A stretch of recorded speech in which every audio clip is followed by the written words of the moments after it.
Selamat datang di materi analisis sediaan obat. Materi kali ini kita akan belajar tentang analisis bahan obat dalam sampel jamu atau kita kenal dengan istilah BKO, penambahan BKO bahan kimia obat.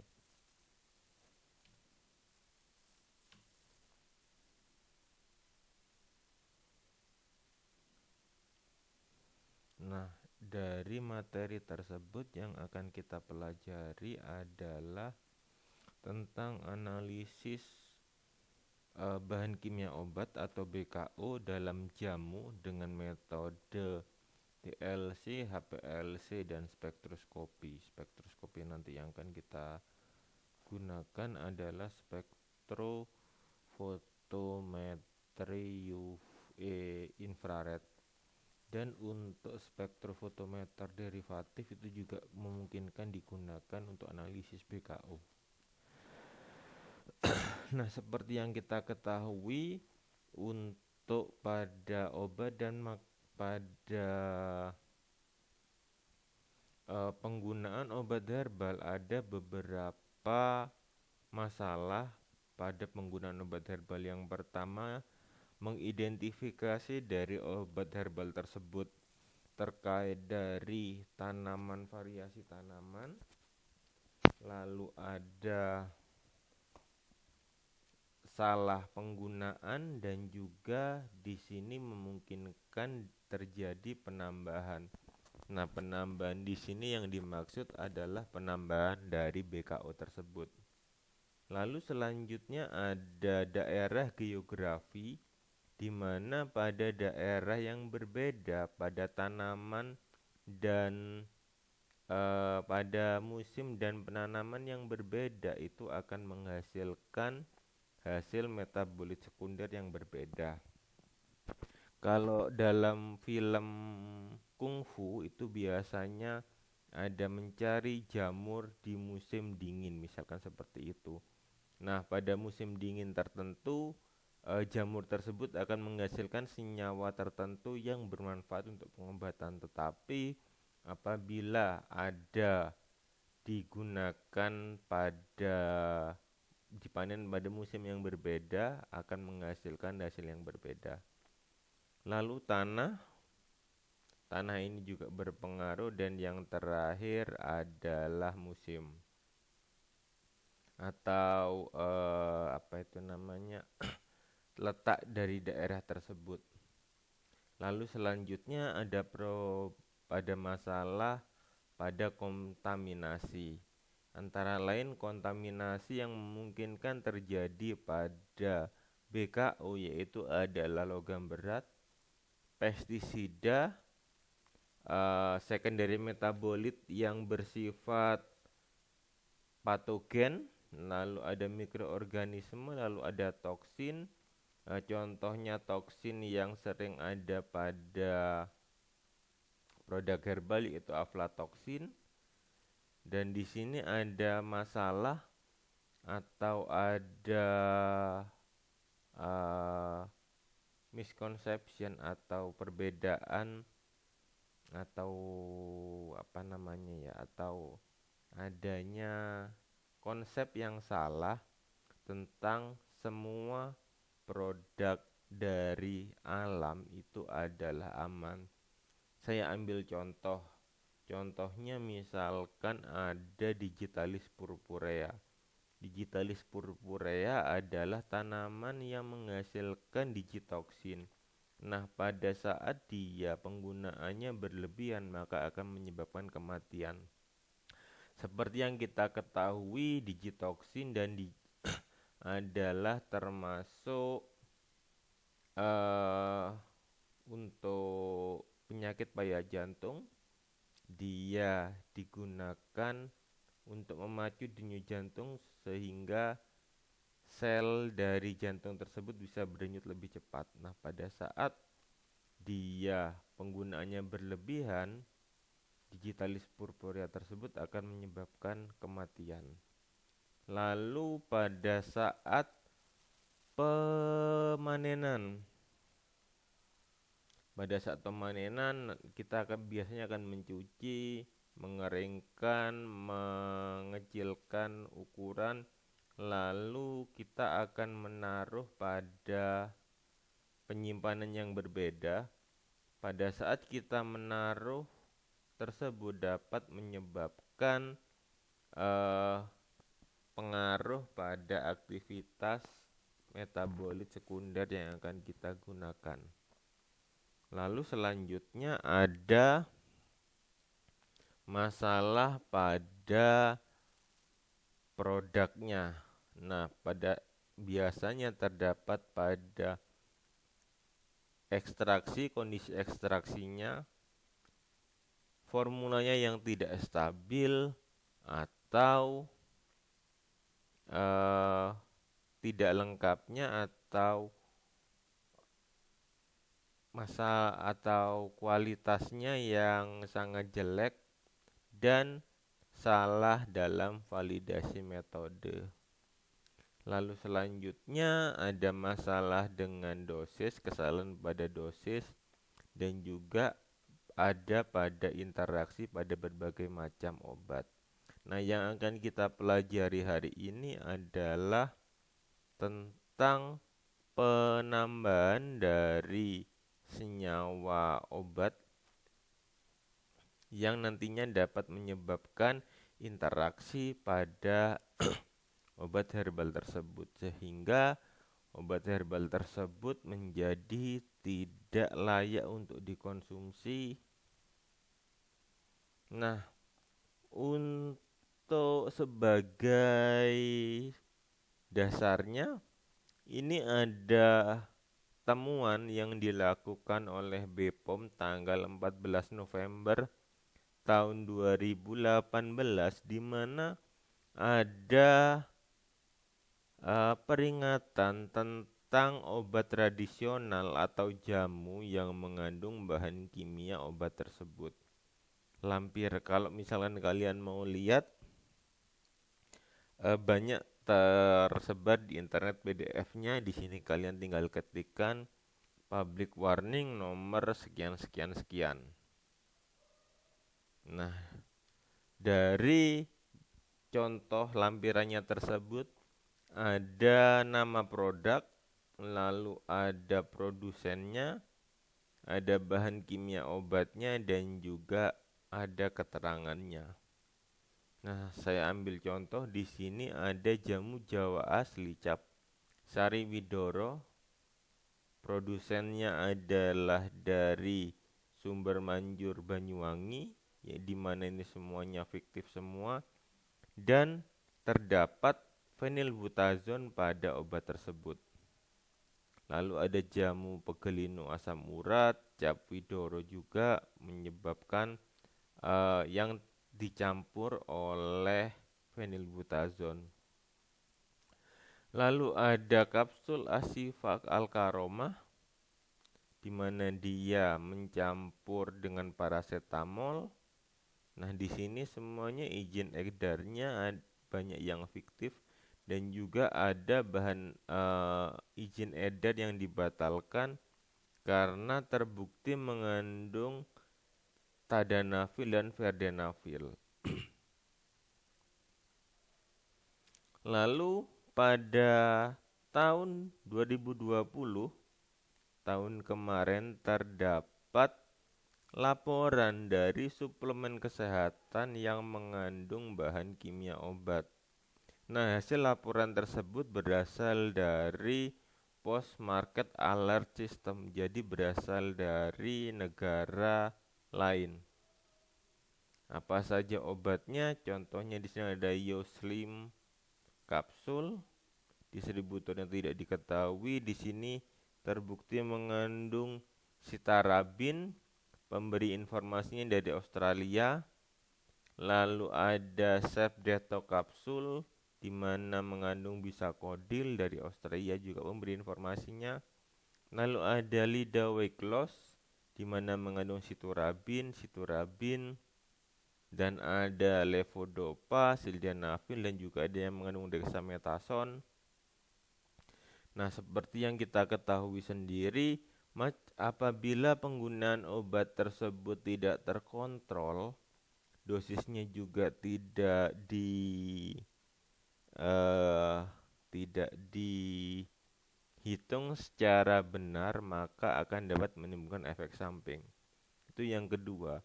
Sedangkan yang pertama, terjadi penipuan publik di mana harusnya yang berkhasiat adalah bahan kimia obatnya tersebut. Tetapi ternyata yang berkhasiat banyak adalah yang berkhasiat harusnya dari produk herbalnya tersebut. Tetapi karena ada tambahan dari BKO tersebut, dia yang berhasil justru BKO-nya, dan BKO sendiri pada dosis yang tidak terkontrol akan dapat menimbulkan efek samping. Nah, untuk analisis BKO sendiri ada berbagai macam, antara lain untuk sildenafil. Sildenafil ini digunakan untuk meningkatkan performan apa ya, kalian bisa baca sendiri. Lalu ada famotidin. Famotidin ini biasanya digunakan untuk digestive disorder atau digunakan untuk yang ada masalah pada saluran pencernaan. Lalu ada ibuprofen, biasanya diklaim untuk artritis. Ada promethazine, digunakan untuk transkuizer Miller. Dan ada juga yang di diazepam. Nah, pada saat penggunaan diazepam sendiri, nantinya untuk di Indonesia itu bisa dimasukkan penggunaan psikotropik.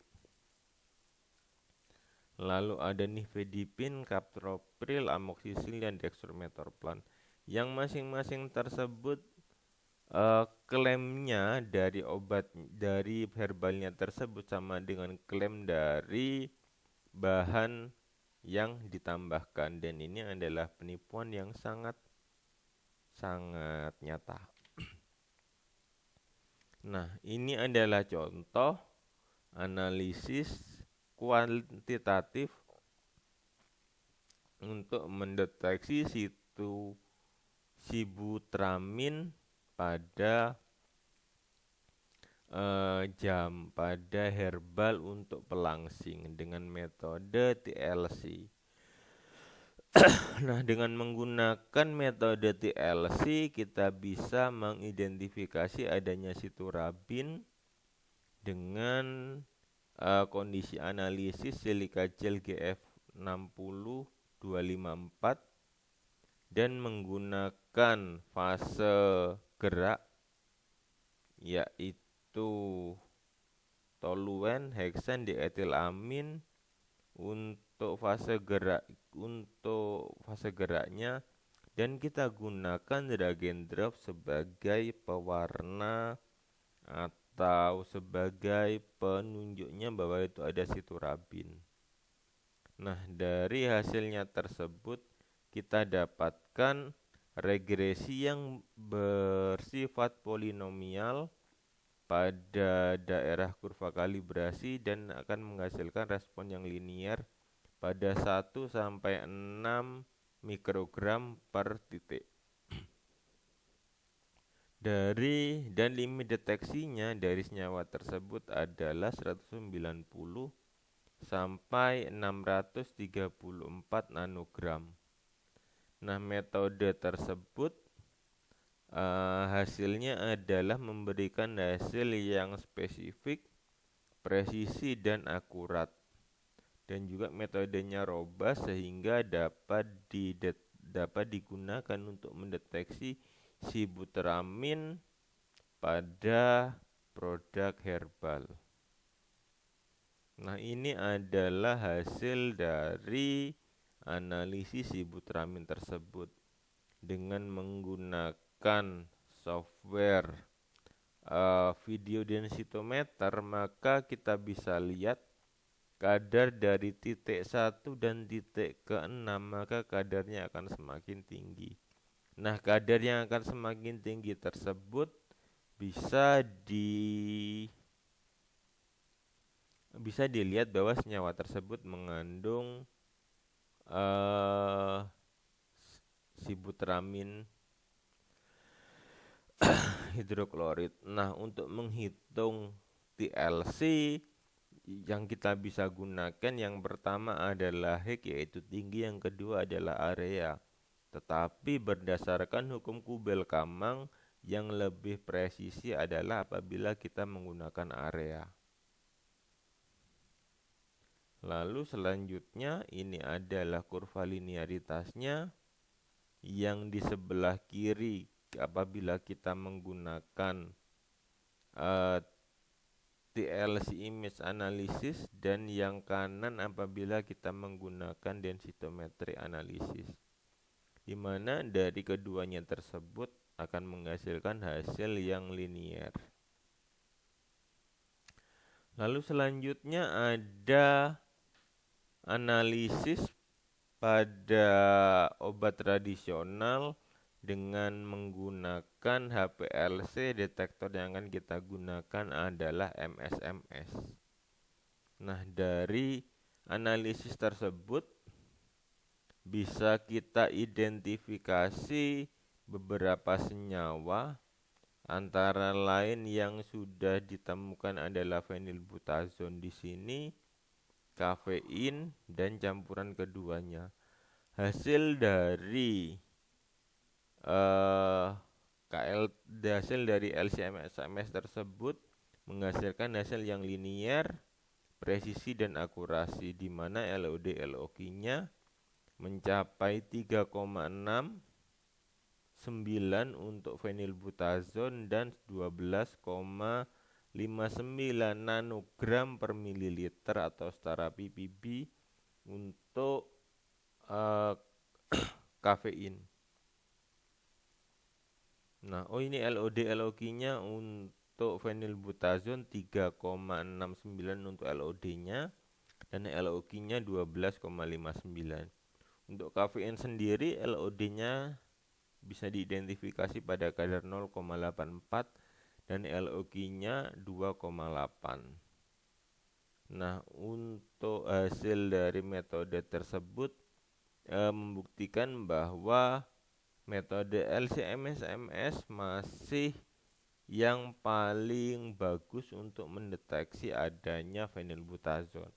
Karena dengan data MSMS kita bisa dapatkan hasil dari senyawa baik secara kualitatif dan secara kuantitatif. Untuk secara kualitatif kita bisa menentukan senyawa parent dan dokternya. Kalau misalkan kalian sudah ketemu senyawa parent dan dokternya, nanti kalian bisa kalian bisa cari di berbagai macam MS untuk mencari massa. Antara lain kalian bisa cari di SpiderCam. Nah, hasil dari senyawa tersebut kita bisa lihat untuk MSMS-nya di sini adalah menggunakan turbo spray dan diberi arus listrik 4400 volt dan 3000 volt, di mana pada fenilbutazon akan terbaca pada 25 elektrovolt, dan pada collusion yang kedua akan terbaca 21 elektrovolt. Hasil dari tersebut bisa dengan metode MRM, lalu kita hitung massa M per Z-nya. Yang pertama untuk fenilbutazon itu terdeteksi di 309 sampai 120, sedangkan untuk kafein terdeteksi M per Z-nya ada pada 195 dan 138. Nah, untuk LC-MS-MS sendiri dia metodenya sangat bagus, bisa memberikan rentang yang linier pada konsentrasi 1 sampai 50 mikrogram per mililiter dengan koefisien koefisien determinasi 0,9975 dan 0,1 sampai 10 dengan koefisien determinasi 0,999 sehingga dan hasil dari RSD pada metode tersebut untuk fenilbutazon adalah 6,22 dan untuk kafein 5,24. Lalu setelah itu di sini dengan menggunakan 3 konsentrasi yang berbeda diperoleh validasi seperti di atas. Lalu selanjutnya kita mendeteksi TCM dengan menggunakan GCMS. Nah, apabila kita menggunakan metode GCI, di sini untuk detektornya kita menggunakan mass spektroskopi. Kalau tadi adalah LC-MS-MS, sedangkan di sini GC-MS. Perbedaannya adalah pada saat kita menggunakan liquid kromatografi, kita menggunakan fase geraknya adalah dalam bentukan air. Kalau kita menggunakan gas kromatografi, fase geraknya adalah berupa gas. Otomatis untuk GCMS kita harus mengubah senyawanya tersebut dalam bentuk gas. Nah, dari hasil dari GCMS tersebut kita menggunakan gas hidrogen dan helium dan kita bisa dapatkan 7 senyawa yang teridentifikasi dengan menggunakan MS, antara lain benzabromaron, estradiol, benzafibrat, asamefenamat, oksimetolon, piperidenafil, dan setisilat. Nah, pada metode tersebut kita bisa identifikasi 7 senyawa untuk menganalisis adanya senyawa bahan tambahan obat atau adulteration pada produk herbal. Nah, ini adalah kondisi analisisnya, di mana carrier gasnya kita bisa gunakan helium dan hidrogen. Untuk lajunya kita bisa gunakan 1,4 untuk helium, 1 mili per menit untuk hidrogen, pressernya sampai 9,4 dan ini 1,5. Untuk injection modenya kita gunakan speedless mode. Volume injeksinya kita ambil 1 mikroliter. Untuk suhu injektornya kita gunakan 250 derajat Celcius. Nah, karena kita di sini menggunakan gas kromatografi, otomatis kita harus mengubah senyawa tersebut ke dalam bentuk gas. Untuk mengubahnya ke dalam bentuk gas, biasanya kita gunakan panas. Kekurangan dari sistem GCMS ini adalah dia tidak bisa mengidentifikasi senyawa-senyawa yang termolabil.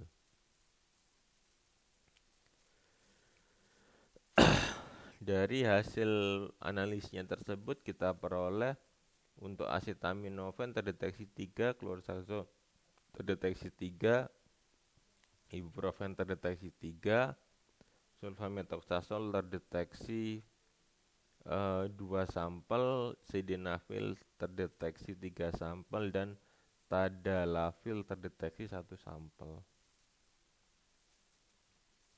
Nah, untuk selanjutnya adalah kita mengidentifikasi dengan metode spektrofotometer inframerah, di mana untuk deteksinya tersebut kita menggunakan metode kemometrik. Dari metode kemometrik ini kita bisa temukan bahwa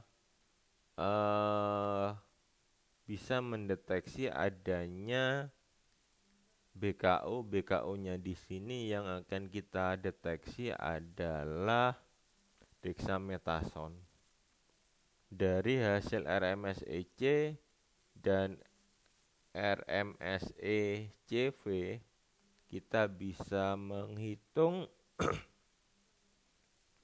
untuk perbedaannya terutama pada panjang gelombang 3646, 3642, 32461, 2453, 2451, 2450, 225, 2229, 2209, 2129, 2097, 2092, 2098, 2059 dan 2047, yang dimana hasil dari permodelan tersebut dia memberikan hasil yang linier terhadap penambahan jam, terhadap penambahan dexamethasone. Nah, ini adalah angkanya tadi yang 2000-an. Lalu ini apabila kita menggunakan